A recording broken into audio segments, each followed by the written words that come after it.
And welcome back to the Marvel Movie Minute, a daily podcast in which we dig in deep to analyze the films of the Marvel Cinematic Universe 1 minute at a time. I'm Andy Nelson from thenextreel.com, and we are here, of course, talking about Jon Favreau's 2008 film, Iron Man. We are at the end of the week, and closing out the week, we have Krissy, Lenz, and Nathan Blackwell returning one last time from the most excellent 80s movie podcast. How are you guys? Good. So excited to be at minute 35. I know, minute 35, and we're still in the cave. We are still in the cave. We are always in the cave. It feels that way. It certainly feels that way. Please visit us in the cave. Right.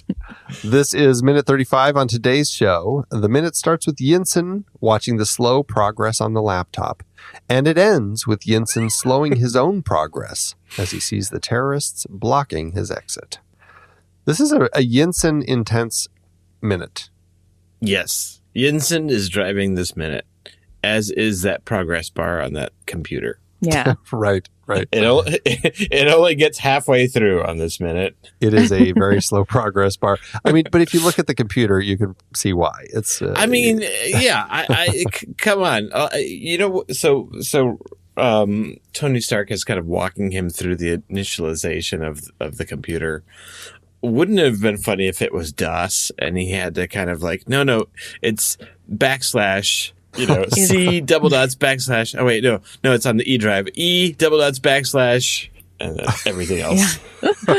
Or if it was like, oh shoot, Tony. Oh, we got to do an update. I just got to do an update real quick before I can boot up. Right. There's a new version of Windows. Clearly, there's the set dresser had some nice bits of coding going on in the background. I always wonder, looking at stuff like this, if that actually means anything. Like, is there, did they actually have somebody write something that might make some semblance of sense for the context of the film?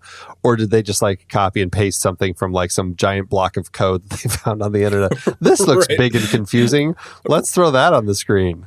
Yeah, it's only going to be there for 2 seconds. No one in their right mind would pick apart just 1 minute of this movie. You should see if anyone on Reddit knows how to like translate that. That's a great idea. I should ask them what this code is. Is there any logic to anything on the screen here? Mm-hmm. Yeah. I'd be very curious to know. I'm also curious to know if that's Urdu or Arabic that's on the actual, like, the window that pops up with the progress bar. It's probably Hungarian. Yeah. Could be Hungarian. And what it's actually saying, I'm guessing it's nothing very interesting. Probably just progress. Right. Something like that. Update Java. Right. But you're right. It is a very slow progress bar. It's not getting very far. I think, yeah, like you said, by the time we get to the end of the minute, we've only seen it get to 51%. So yep. Very slow. And then, of course, poor Tony. This is one of those moments where it's like really frustrating and it's tense because Tony is just like, he's hanging there. I mean, he's like, he's on a meat hook, basically. Mm-hmm. Yeah. Yeah, he's locked in.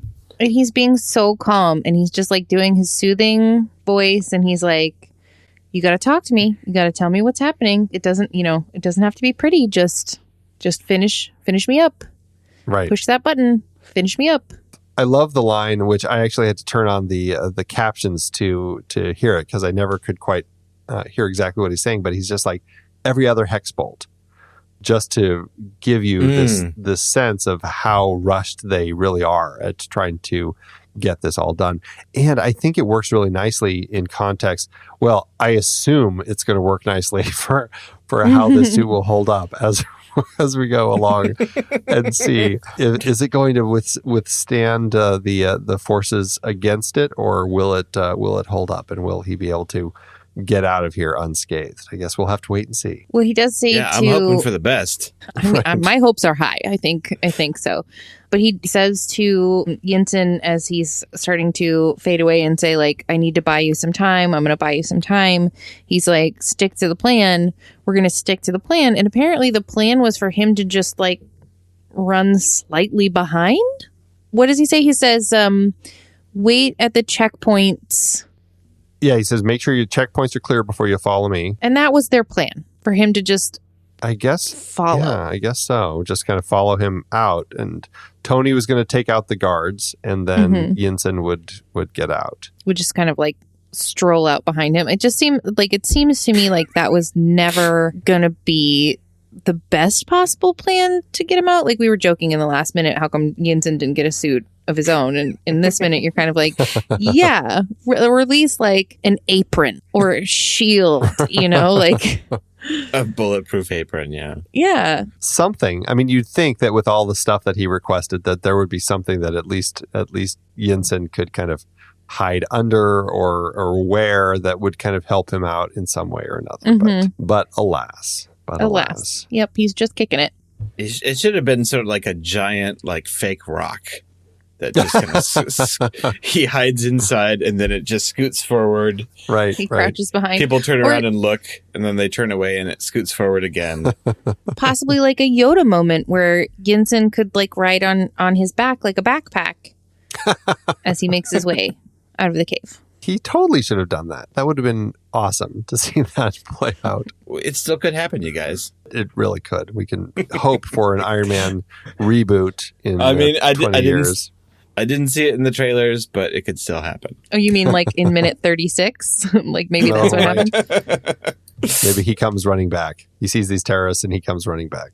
Well, I mean, maybe that's what I would do. Yeah. But if he's shooting a gun though in a cave that's made of stone, wouldn't there be a significant amount of like ricochet as well? Like as he's sort of like running around yelling into the air and shooting his gun, I'm like, you're going to shoot yourself, Yinsen. You need to calm down a little bit. Just with the randomly shooting into the ceiling of a cave. Like the bullets can't possibly be getting lodged in the stone, can they? Yeah, that would have been a terrible death for Yinsen. Just to like get hit by a ricochet. Yinsen. Yeah, get hit by his own ricochet. That would have been awful. It is one of those things where as every time he's running, I mean, I appreciate that as one of the good guys that he's never actually shooting at anybody. He's always shooting up into the ceiling and waving the gun around as he runs. But it does make me wonder. It's like, gosh, I mean, he's running forward right under the rocks that he just shot at. I mean, he might not get a bullet ricocheting to kill him, but I would like to think that I wouldn't like to think, but I would expect that there's probably going to be rocks falling on him as he's running. Yeah. Because he's like breaking it all apart. At least a little bit of like grit, like possibly getting in his eye or something. I don't know. My eye. I can't see. Ow, my eye. And then he drops his glasses. My glasses. My asthma. Today is not Yinsen's day. This minute has, for me, what ends up feeling like the second Raiders of the Lost Ark reference that we've had in our conversations together. The first one being the hot coal.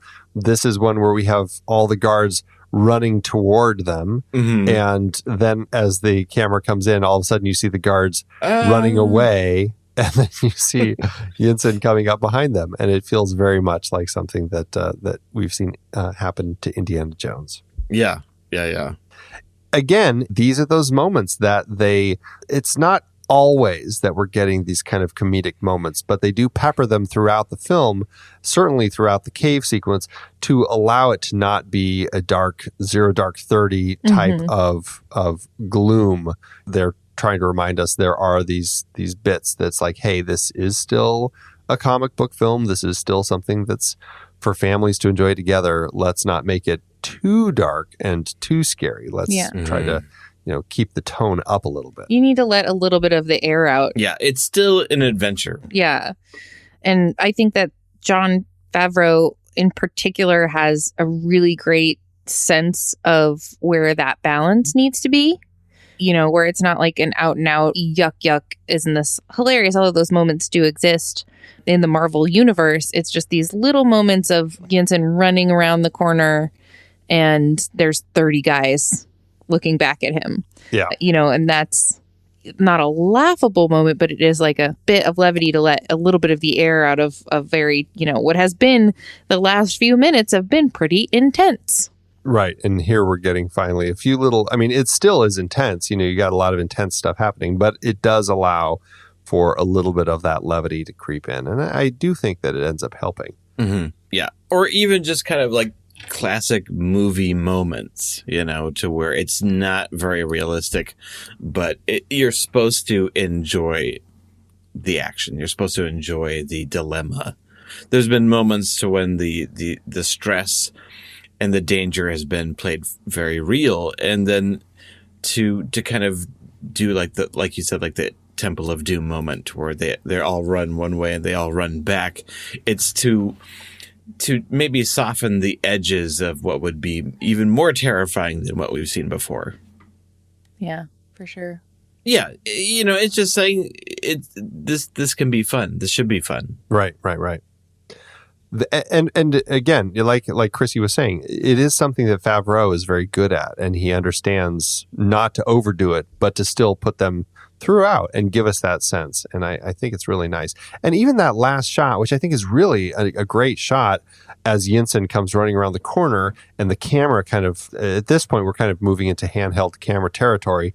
The camera kind of moves around him to reveal the group of people blocking his exit. It has a hint of that comedy, but also it does end up feeling a little more serious. So it doesn't ever bug me that happens. It's not like I don't know. It's like, having that moment earlier when Abu is the one who kind of holds his hand out and everybody else points their gun.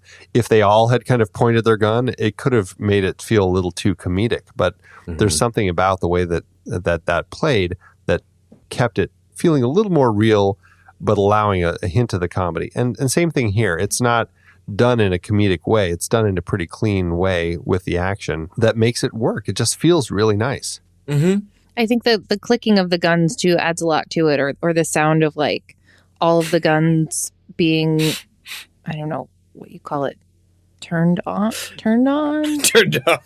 Yeah, it's one of those classic movie moments, or like movie sound effects. Like it just doesn't have an impact if people just like raise up a gun. It's got to have that clicking noise, which they should have already cocked their weapons beforehand. It's just something that we come to expect now. Mm-hmm. Well, it's kind of that Butch Cassidy and the Sundance Kid finale, right? You hear all the guns, everybody cocking their weapons and firing. It's the same sort of thing, and it works just really nicely here. Yeah, they all had the safety catches on because safety first. Yeah, I mean they're Right. they're with their boss now. It's more important to follow the rules more than ever. Exactly. Right. Yep. And so they're just all switching their safeties off. Yeah. They don't want to have to swallow a hot coal. No. Yeah. No. No. So embarrassing. This is very much pulled directly from the comic book. This is exactly what Yinsen does in the comics as well. He knows that he needs to buy Tony some time while Tony's suit is charging. And so he runs out and uses himself as bait to distract the guards so that Tony can power up and get his suit working. So it's nice to see the way that actually plays out. But I just feel like, I know we don't get to see the finale with poor Yinsen, but I just feel like it's not going to end well. Yeah, I have a gut feeling like it's just not going to end well. No, Yeah. What are you guys talking about? Most of the time when people nobly sacrifice themselves to be used as bait so that the hero of our movie can escape a situation, like they're fine. They're totally Totally It'll fine. totally end well. Yeah. Right. This is a family movie after all. They'll all come out of this okay. Yeah. Tune in next episode, and then we'll find out. in the next minute where all those terrorists are like, Yinsen, what are you? Get back in your room, you silly goose. What a weird minute. Yeah. It's not what I was expecting. In the script, this actually happens when Yinsen runs out. It's on page 33, so they're actually doing pretty good as far as the way that they've constructed the script. But again, there had been a lot of bouncing around with the scenes that preceded it as far as the order. But I think from this point forward, honestly, you hit this point, you really can't do much other than just kind of continue to the point where Tony is hopefully going to escape. So I think that for a while, we're going to be done with a bunch of script changes and just kind of see how it all unfolds. But it's nice to see this moment. I love seeing Yinsen make this decision I guess painful as it is, I think there's a lot of weight that Sean Taube carries in the role, and I just think it just works so nicely. The one problem that I have with it every time I watch it is the fact that Tony's only half dressed. Yeah. Like he helps him get all of the suit on. He still doesn't really have the helmet completely on. And I just feel like, and he's still hanging kind of on the meat hooks. Mm-hmm. And I feel like, sure, once the progress bar is, once it dings, he'll be good to go. But I don't know. I feel like he's going to have to figure out how to do the rest of it while he's hung up there. Look, Yinsen's not perfect. Well, but any lady who's had to zip up her own dress from the back knows there are always solutions. There's always there's always a way. Yeah, exactly. Tony will figure it out. Yep. Well, I'd like to think that this is the moment as he's hanging there waiting for the progress bar and trying to think about all the things that he's now going to have to figure out how to do while he's wearing this giant suit. These are the things that go through his head, like, I'm going to have to build a suit one day that I don't have to rely on anybody to help me, where I can push a button and it will just appear on my body. He's thinking of that, and also going 41 steps, then 16 steps, then a quarter turn left, Yeah, he just total pie in the sky. Screw this noise. I'm just going to invent a suit where it's just right on my chest, and I just tap it and it just magically appears. Oh, this sucks so bad. It all came from this moment. Yep. Well, I don't have anything else for this minute. What about you guys? Any last little thoughts? No, but it's been a lot of fun. These have been definitely these 5 episodes that we've been on have been very Yinsen centric, and I really dig him. I mean, he's basically the heart that helps Tony transform himself into this new persona. He's kind of the mentor. Who, like Obi-Wan Kenobi, must eventually go, so our main hero can kind of move forward on his own quest. I agree, and I think his performance is so good that you instantly have this warmth towards him. You're really worried when he is under duress and being threatened. You want him to make it out of the cave. But I also Nathan, I'm not sure what you mean about the Obi-Wan moment. Like, he's going to be fine. Yinsen's going to be... Oh, yeah. Totally. Tune in next week. Right. Yeah, definitely. Well, one thing I like to ask our guests before they leave the show is a little bit of their Marvel background with the films and some of your favorites. I don't want everybody to feel like they have to put all 20 of them in order from favorite to least favorite, because it's quite a lengthy list. Shall I rank all 20? But what are some of your favorites? What do you guys like about the franchise? What's working? So if I made a Marvel movie, it would be Thor Ragnarok. Like, that's my total sensibility, kind of like a superhero version of Big Trouble in Little China. So that and Guardians of the Galaxy, I've also really enjoyed 3/4 of the 2/3 of the Avenger movies. And then I really enjoy a lot of the Marvel movies. I have no memory of watching Thor 2, though I'm sure. The Dark World. Yeah. Although I did buy a ticket and I did watch it. I just retained none of the scenes or moments from it. But yeah, I'm a big fan for sure. But in terms of my personal tastes, I really enjoy the more the sort of comedy adventure ones. I am 100% in agreement with Nathan. For the first time. Yeah, Thor Ragnarok is so perfect. I love it so much. I was just like sitting in the theater watching Ragnarok and just being like, yeah. This forever. I just want to watch this movie forever and ever and ever. I loved it so much, and the way that the comedy was used. Also, then right behind that is going to be Guardians of the Galaxy, again, because they have a slightly more comedic balance, right? So they still have the action plus the comedy, but you get a bit more comedy with those stories and those characters.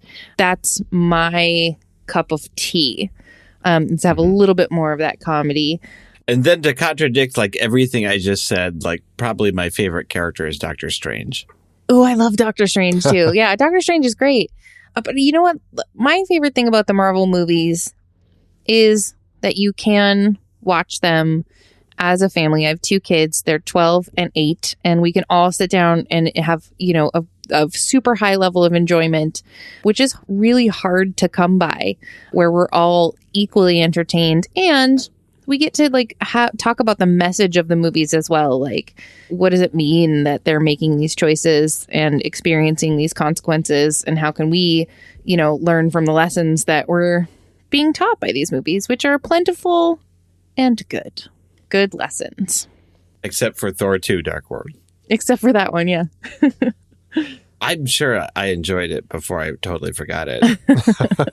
Well, I think that might be its problem, is that it's enjoyable, but it may be a less memorable one. And that unfortunately doesn't help, especially when it's followed by Thor Ragnarok. Yeah, absolutely. Which is a raucous wild time. Mm-hmm.